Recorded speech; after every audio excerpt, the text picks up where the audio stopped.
Então vamos continuar aqui a aula falando sobre o sistema linfático agora, tá? Ontem a nossa aula presencial foi sobre o sistema cardiovascular. Então, para que a gente entenda o sistema linfático, a gente precisa dar uma revisada, vocês precisam olhar a aula, olhar a apostila, dar uma olhada, me estudar nos slides, olhar vídeos na internet, pesquisar realmente mais a fundo sobre o sistema cardiovascular e entender todo o sistema, para que a gente possa entender o sistema linfático, tá bom? Vamos dar continuidade. Então, primeiro, a gente precisa entender que a maior parte do nosso corpo é composto de água. Lembra? Que a gente falou na primeira aula. Então, basicamente, 60% do nosso corpo é composto de água. Então, essa água... Lembra que a gente estudou ontem sobre o sistema sanguíneo? Eu falei para vocês que o plasma, lembra? 90% do plasma é composto de água, plasma sanguíneo, né? Então, a maior parte dessa água, ela está dentro da célula ou então está no meio extracelular, ou entre as células, que é formada por líquido intersticial, fora da célula, né? Então, esses fluidos, essa água que está fora da célula, ela possui uma dinâmica. Ela não fica parada dentro dos compartimentos, ela flui, tá? Então, a água dentro do nosso organismo, ela é um meio de transporte para substâncias, né? Então, a água é fundamental e a água que está dentro do sangue, ela pode sair do sangue e ir para o espaço intersticial, que é o espaço que fica entre as células, que é para correr essa dinâmica dos fluidos, tá? Então, o sistema linfático, ele é uma via acessória que tem o objetivo de drenar, filtrar e conduzir o líquido intersticial de volta à circulação sanguínea.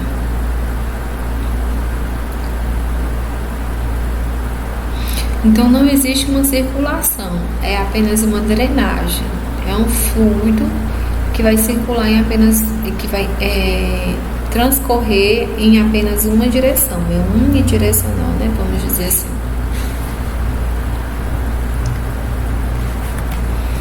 Então, o sistema linfático formado pelos vasos linfáticos, que é por onde circulam essa linfa, e pelos órgãos linfáticos, que são eles: gânglios linfáticos, timo, baço e amígdalas, tá? Aqui está mostrando na figura todo o sistema, né, linfático, mostrando os órgãos linfáticos aqui. O timo, amígdalas, gânglios linfáticos, o baço, maior porção dos gânglios linfáticos estão na região inguinal e na região maxilar, e os vasos linfáticos em cima.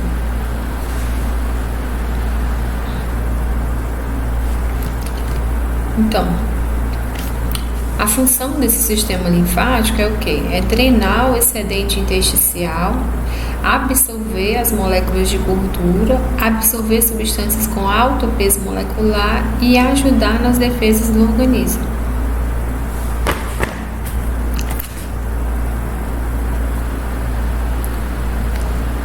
Então, a função imunológica do sistema linfático, ao longo desse percurso dos vasos linfáticos, encontram-se dilatações conhecidas como linfonodos ou gânglios linfáticos. Então, o linfonodo apresenta em seu interior muitas células sanguíneas de defesa, leucócitos ou glóbulos brancos, formando um tipo de barreira de inserção ao longo da rede desses vasos. Então, um linfonodo, ele apresenta em seu interior muitas células sanguíneas de defesa, que são leucócitos ou glóbulos brancos. Eles vão formar o quê? Uma barreira de inspeção ao longo da rede desses vasos linfáticos. Nos linfonodos ocorre a detecção e o combate contra diversos agentes potencialmente agressores. Podem ser vírus, bactérias, toxinas, células cancerosas, entre outras. Então, esses gânglios linfáticos, eles concentram-se em certas regiões do corpo, como o pescoço, aqui na figura, axilas, virilha, tórax e abdômen. E as infecções geralmente provocam o inchaço desses gânglios, que podem ser percebidos por um exame de palpação. Então, a maior concentração de linfonodos estão gânglios linfáticos, estão na região da virilha, região abdominal e região da axila e pescoço, tá? Essa é a próxima figura. Então, o sistema linfático acontece como? Os capilares linfáticos drenam o excesso de líquido intersticial. Lembra que a gente conversou ontem sobre o sistema cardiovascular? Que a artéria se ramifica, formando arteríolas, que vão se ramificar ainda mais, formando capilares sanguíneos, né? Ricos em oxigênio. E as veias vão formar vênulas, né? Que vão se ramificar ainda mais, formando capilares pequenos. Eles vão fazer essa troca de gás e de substância e nutrientes por difusão, elas não se tocam, né? E aí o líquido que se perde nessa difusão é chamado de linfa, fica no líquido intersticial, na verdade. Esse líquido que se perde, ele fica no espaço chamado interstício, que é entre essas células, é o espaço entre as células. Então, esse líquido vai se formar ali, a partir daí ele vai entrar no vaso linfático, vai ser chamado de linfa. Então, a estrutura e a função de um vaso linfático, os vasos linfáticos eles possuem paredes muito finas, assemelhando-se aos capilares. Então, eles terminam em fundo cego, como os dedos de uma luva, com a ponta do dedo. Vamos dizer assim, o dedo de uma luva não tem saída, né? Então, ele não tem saída. Então, um capilar sanguíneo, eles levam sangue aos tecidos para fornecer oxigênio às células. Então, eles ligam as artérias às veias. Já os capilares linfáticos, vasos linfáticos, eles não têm fundo, eles não ligam nada a nada. A função deles é o quê? Só drenar, só puxar esse líquido que está ali naquele espaço entre as células, que é chamado de interstício. Por isso o líquido é intersticial. Então, é uma forte relação entre o sistema linfático e o sistema cardiovascular, porque ele anda junto com o sistema cardiovascular, porque ele vai drenar esses líquidos desse espaço entre a comunicação entre as células, ou seja, o espaço intersticial. Então, a linfa, ele é um líquido que circula pelos vasos linfáticos, a sua composição é semelhante ao plasma sanguíneo. Lembra que na hora que a gente estava falando sobre o tecido sanguíneo, a gente falou sobre o plasma, que o sangue é composto de 55% de plasma. Desses 55% de plasma, 90% é composto de água, onde a maior parte. Então, o plasma sanguíneo, apesar de conter glóbulos brancos ou leucócitos, dos quais a maioria são linfócitos. Então, no sangue, os linfócitos representam cerca de 50% total dos glóbulos brancos. Então, a linfa, ela corresponde ao líquido intersticial que circula dentro dos linfáticos. Então, aqui está a linfa, o tecido intersticial, né, e os vasos linfáticos. Então, aqui, ó, o vaso sanguíneo vermelho e aqui o líquido intersticial, que é composto por células que não foram usadas, por assim dizer, ou células que vão ser recrutadas naquele momento, ficam no espaço chamado interstício, e essas células são drenadas, são absorvidas para o vaso linfático, para se tornar a linfa circulante por esse vaso, tá? Então, a presença dos vasos linfáticos são na maior parte do corpo, com exceção somente do sistema nervoso central, o globo ocular, a orelha interna, a epiderme, a camada mais superficial da pele, as cartilagens e os ossos. Então, como ocorre a circulação linfática? A linfa dos capilares linfáticos passa para os vasos linfáticos e através dos linfonodos. Então, esses vasos dos linfonodos passam para outros linfonodos, Os vasos dos últimos linfonodos em uma cadeia, eles se unem para formar os troncos linfáticos. A gente tem 2 troncos linfáticos somente, que é o ducto torácico e o ducto torácico direito. O ducto torácico, ele é o principal ducto coletor do sistema linfático e ele recebe a linfa do lado esquerdo da cabeça, pescoço e tórax. Então ele recebe a linfa da maior parte do corpo, de todo o lado esquerdo da cabeça, pescoço e tórax, do membro superior esquerdo e todo o corpo abaixo das costelas. Então o ducto linfático direito, ele drena a linfa do lado superior direito do corpo. Então, o ducto torácico, ele esvazia toda a sua linfa na junção da veia jugular interna esquerda e veia subclave esquerda. E o ducto linfático direito, ele esvazia-se na junção da veia jugular interna direita e da veia subclave direita. Assim, a linfa é drenada de volta ao sangue e o ciclo repete-se continuamente. Aqui estamos nós. Os capilares linfáticos vão formar vasos linfáticos que vão formar troncos linfáticos, que vão formar os ductos. Aqui é um linfonodo, tá? E tem medula, córtex e o vaso linfático aderente. Então, eles vão formar troncos, né? Então, o tronco torácico, o ducto torácico, ele vai drenar líquido de todo o membro, de todo o lado esquerdo do corpo, membro superior esquerdo, cabeça, pescoço e tórax, tá? E o ducto torácico direito vai drenar linfa do lado superior direito do corpo.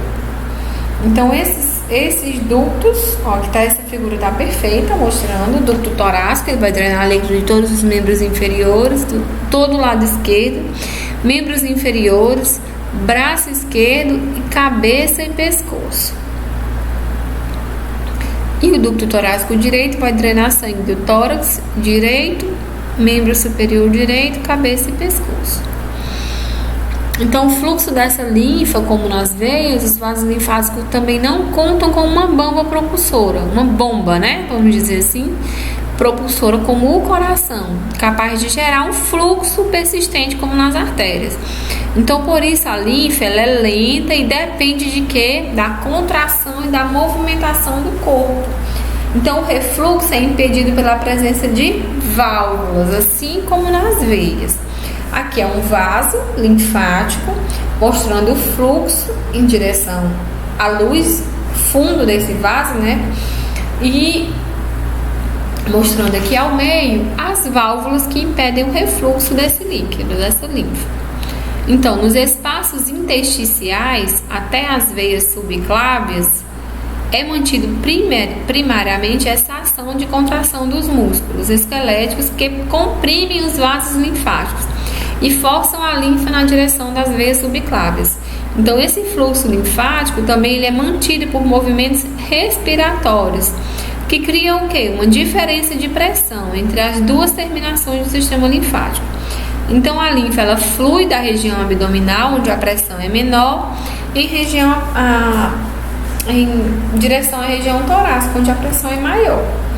Então, é o bombeamento, a contração do músculo. Quando o músculo está relaxado, o sistema linfático está inativo.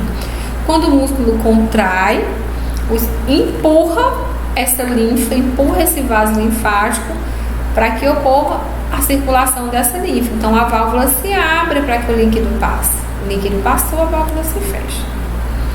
Então, a sequência do fluxo linfático é as artérias, plasma sanguíneo, capilares sanguíneos.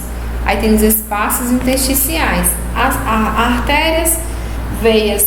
As artérias se transformam em arteríolas, que vão se transformar em capilares, que vão fazer troca com os capilares venosos. Entre essas células existe o espaço intersticial, que lá circula o fluido intersticial. Nesse espaço intersticial existem capilares linfáticos, a linfa propriamente dita, que só vai circular quando ela for anexada, quando ela entrar pelos vasos linfáticos, que vão formar ductos linfáticos, que vão desembocar em duas veias subclávias, tá? Aqui está mostrando o fluxo, tá? fluxo da circulação do sistema cardiovascular e o sistema linfático, mostrando como eles estão interligados. Aqui na circulação sistêmica, na circulação que a gente viu ontem, na grande circulação, onde ocorre a troca de oxigênio por gás carbônico nos capilares sanguíneos, aqui existe um fluido intersticial entre as células, tá? Nesse fluido circula um líquido chamado linfa, que vai entrar pela corrente, né, pelos vasos linfáticos e vão ser trazidos para os troncos linfáticos e os ductos linfáticos, né? Eles vão desembocar onde? Nas veias subclávias, veia subclávia direita e veia subclávia esquerda. A veia subclávia, elas são duas veias que se encontram, né, se fundem para formar a veia cava superior, tá? As veias subclávias, elas se fundem para formar a veia cava superior. Então, o líquido, né, vamos dizer assim, o linfático, ele é drenado de volta para essa veia subclávia para ser absorvido por ela, para voltar para a corrente sanguínea, porque ele também carrega, lembra, substâncias de defesa. Então, o edema, o que é o edema?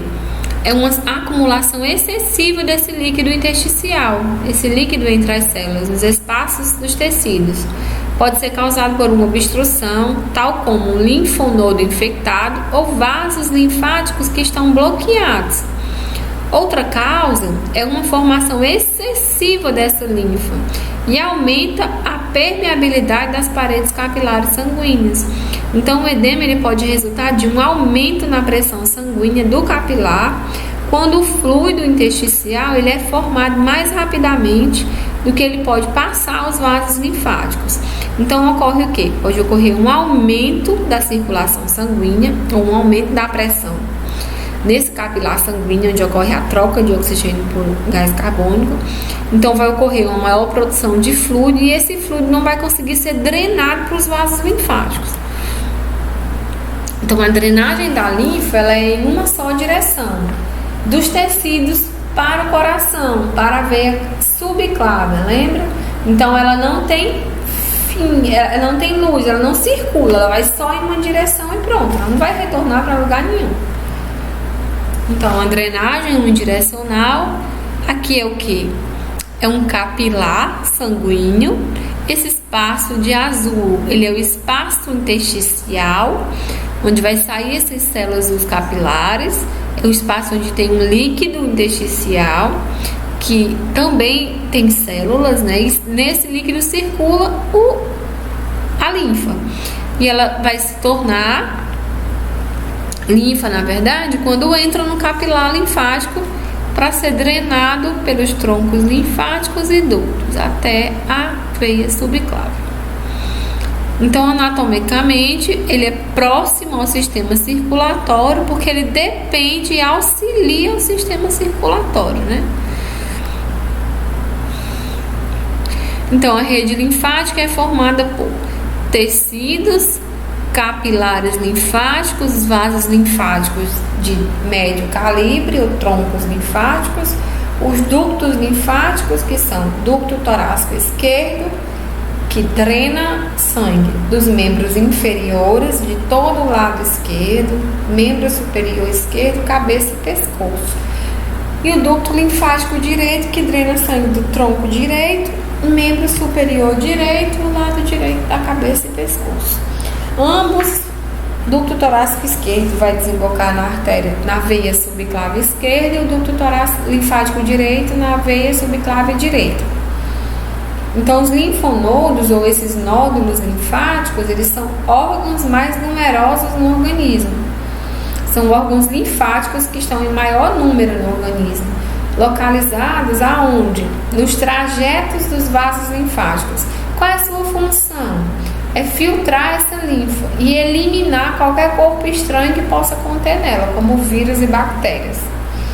Ocorre o quê? Nele ocorrem linfócitos, macrófagos e plasmócitos. A proliferação dessas substâncias é provocada pela presença de bactérias ou substâncias estranhas que determinam o aumento do tamanho dos gânglios que se tornam dolorosos, formando o que? A íngua. Então, geralmente, quando temos um processo infeccioso, nós temos um inchaço da região inguinal, dessa íngua, né? Esse órgão linfático, esse gânglio linfático, por assim dizer, que vai formar uma íngua, ele vai inchar. Ou então as amígdalas. Então as amígdalas geralmente incham porque existe um processo infeccioso no sangue. Então eles estão agindo para resolver esse processo infeccioso. Essa foi a aula do sistema linfático. A próxima aula que a gente vai ver é do sistema imunológico.